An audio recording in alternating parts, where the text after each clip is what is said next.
And the Woodman. A woodman was felling a tree on the bank of a river when his axe, glancing off the trunk, flew out of his hands and fell into the water. As he stood by the water's edge, lamenting his loss, Mercury appeared and asked him the reason for his grief.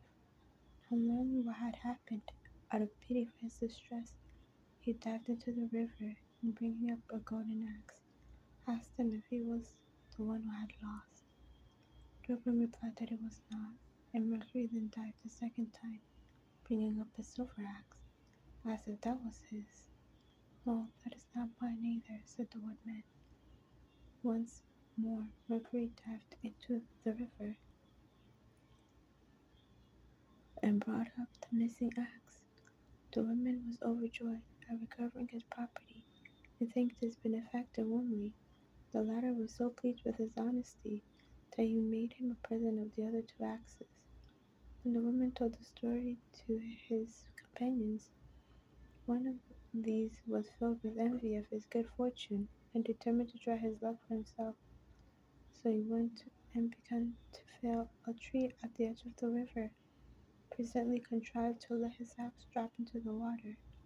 Mercury appeared as before, and on learning that his axe had fallen in, he dived and brought up a golden axe, not done on previous occasions. Without waiting to be asked whether it was his or not, cried the fellow, "That's mine, that's mine," and stretched out his hand eagerly for the prize. But Mercury was so disgusted by his dishonesty that he not only declined to give him the golden axe, but also refused to recover for him the one he had let fall into the stream. Honesty is the best policy. The Ass, the Fox, and the Lion. An ass and a fox went into partnership and sallied out to forage for food together.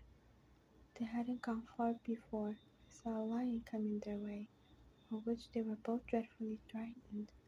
But the fox thought he saw a way of saving his own skin and went boldly up to the lion and whispered in his ears, "I'll manage that you shall get bold hold of the ass without the trouble of stalking him, if you promise to let me go free."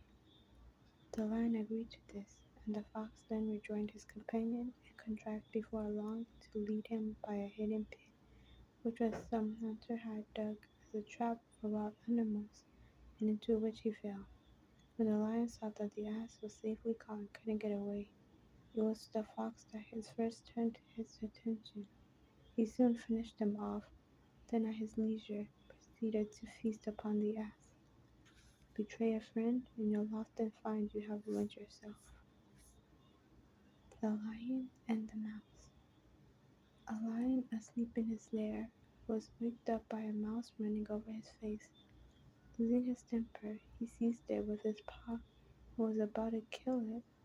The mouse, terrified, piteously entreated him to spare its life. "Please let me go," it cried, "and one day I will repay you for your kindness." The idea of so insignificant a creature ever being able to do anything for him amused the lion so much that he laughed out loud and good humouredly let it go. But the mouse's chance came after all. One day the lion got entangled in a net which had been spread for game by some hunters, and the mouse heard and recognized his words of anger and ran to the spot. Without more ado, it set to work to gnaw the ropes with its teeth, and succeeded before long in setting the lion free. "There," said the mouse, "you laughed at me when I promised I would repay you, but now you see, even a mouse can help a lion." The Crow and the Pitcher. A thirsty crow found a pitcher with some water in it, but so little there was there that, try as she might, she could not reach it with her beak, and it seemed as though she would die of thirst within sight of this remedy. At last she hit upon a clever plan. She began dropping pebbles into the pitcher, and with each pebble the water rose a little higher, until at last it reached the brim, and the knowing bird was enabled to quench her thirst. Necessity is the mother of invention. The Boys and the Frogs. Some mischievous boys were playing on the edge of a pond, and catching sight of some frogs swimming about in the shallow water, they began to amuse themselves by pelting them with stones, and they killed several of them. At last one of the frogs put his head out of the water and said, "Oh, stop, stop, I beg of you. What is sport to you is death to us." The north wind and the sun. A dispute arose between the north wind and the sun, each claiming that he was stronger than the other.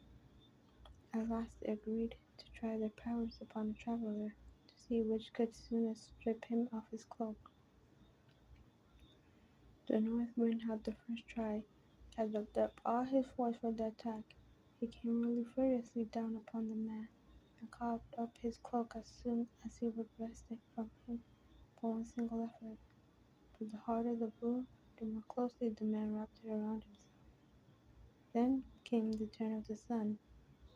At first he beamed gently upon the traveler, who soon unclasped his cloak, and walked on with it hanging loosely about his shoulders. Then he shone forth in all full strength, and the man, before he had gone many steps, was glad to throw his cloak right off and complete his journey more lightly clad. Persuasion is better than force. The mistress and her servants. A widow, thrifty and industrious, had two servants, whom she kept pretty hard at work. They were not allowed to lie long abed in the mornings, but the old lady had them up and doing as soon as the cock crew. They disliked intensely having to get up at such an hour, especially in winter time, and they thought that if they were not for the cock waking up the mistress so horribly early, they could sleep longer. So they caught it and wrung its neck, but they weren't prepared for the consequences. For what happened was that the mistress, not hearing the cock crow as usual, woke them up earlier than ever, and set to them to work in the middle of the night.